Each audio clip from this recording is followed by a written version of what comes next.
am excited to talk today about the difference between anxiety and fear. And it's so important because so many people use the word anxiety, and in fact, they are experiencing anxiety. And I've been doing some recent research besides the psychological understanding that I've had over a lifetime of being a psychotherapist. I have researched the body changes between anxiety and fear, and they're really important. So let's define anxiety as free-floating anxiety, meaning there's an anxious feeling in the body, and we could call that body dysregulation, but it's generalized. It's usually non-specific. It might be the sum total of a number of fears. There's this, there's this, there's this, and now I'm anxious. That's how people think of it, but more they don't think of the this and the this and the this. They experience and talk about that generalized free-floating experience. And there are some important differences, and I want to bring to you a new insight that I have gleaned from fight flight. We've all heard of fight flight, which is in our brains from the reptilian portion of our limbic system, all fancy words we don't need to know, but we know that there's an old part of our brain that's used to being in fight or flight when we were in survival. But hold on, something very exciting has come to my understanding, and I would like to share it with you.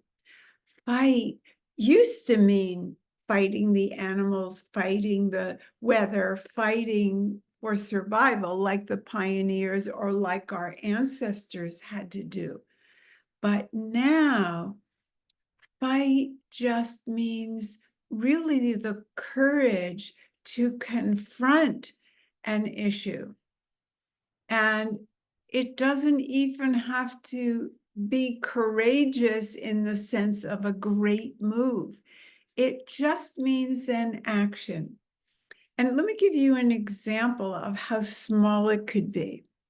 Let's say somebody sends one of these people who often claims anxiety, because that's not me. I have other issues, but that wouldn't be my claim to fame.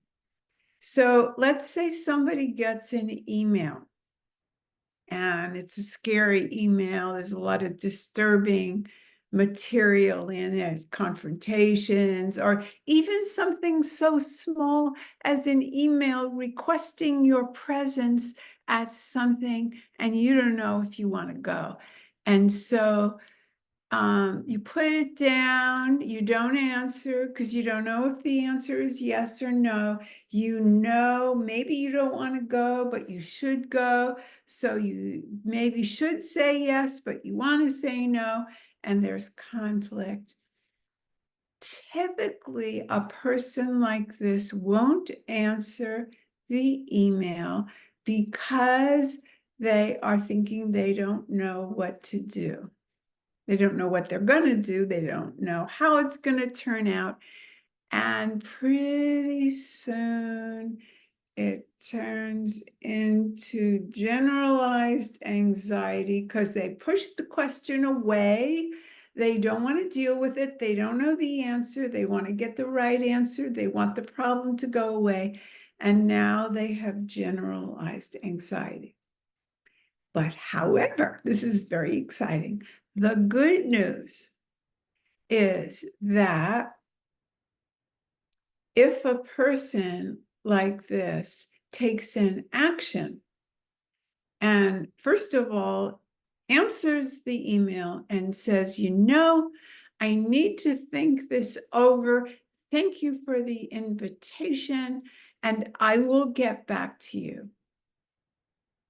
The parasympathetic nervous system will start to kick in with a calming response, because action is the antidote, apparently, to fear. That's what the research is showing.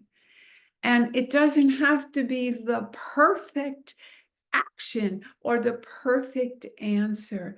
That is what the 6 on the Enneagram desires. That's what the 9 hopes to get it right because of their one wing. You don't have to know the Enneagram. You know perfectionists, you know questioners. So we're doing our bodies a favor.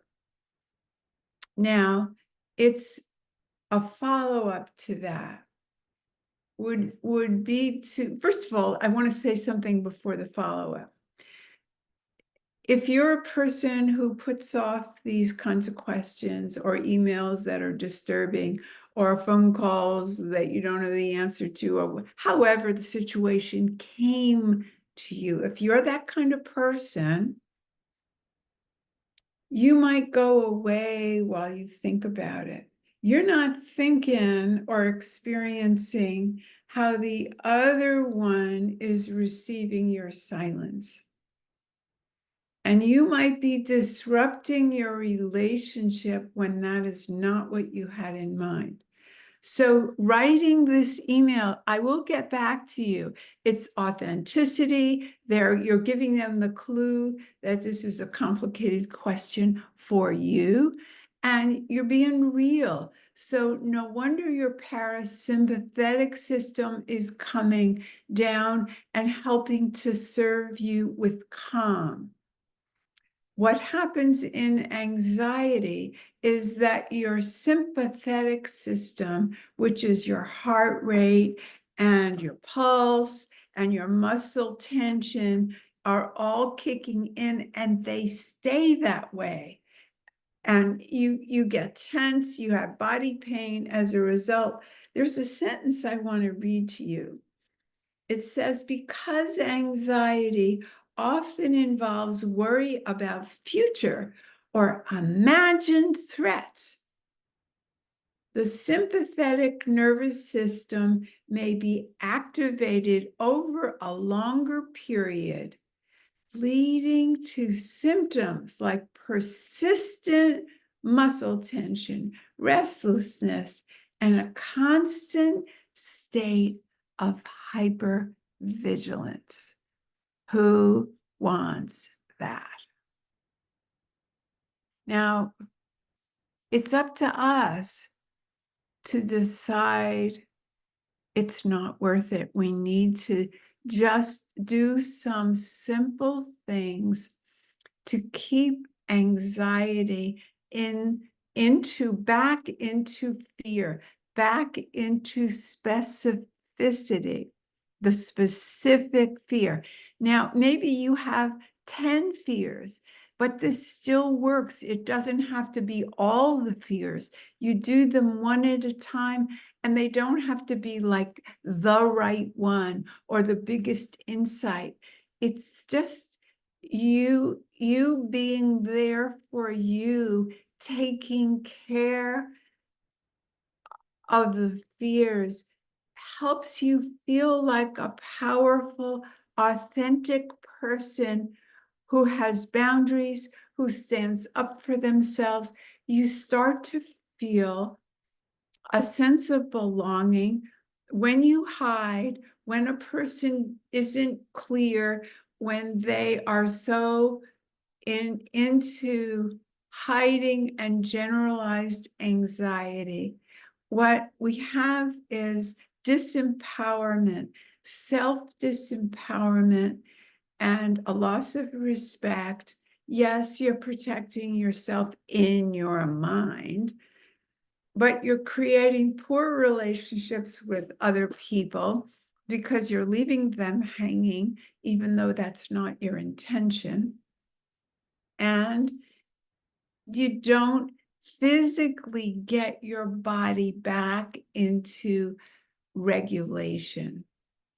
So I'm not sure if it was helpful to other people, but I love the idea that if you face your fears, you're being courageous.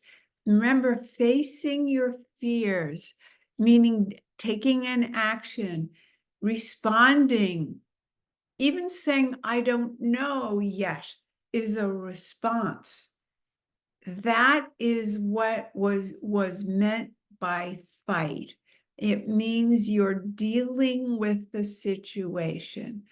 Flight is you're going away, and we know the dysregulation that happens, and anxiety is the result of that. So I'm hoping to encourage people to look at their fears, help yourself be specific, and do it like a to-do list. I'm going to check off this one. If I still are going back to anxiety, I'm going to check off this one. And any small action, check it out and see if it's true. Does it bring you back into the parasympathetic system, which is a little bit of calming?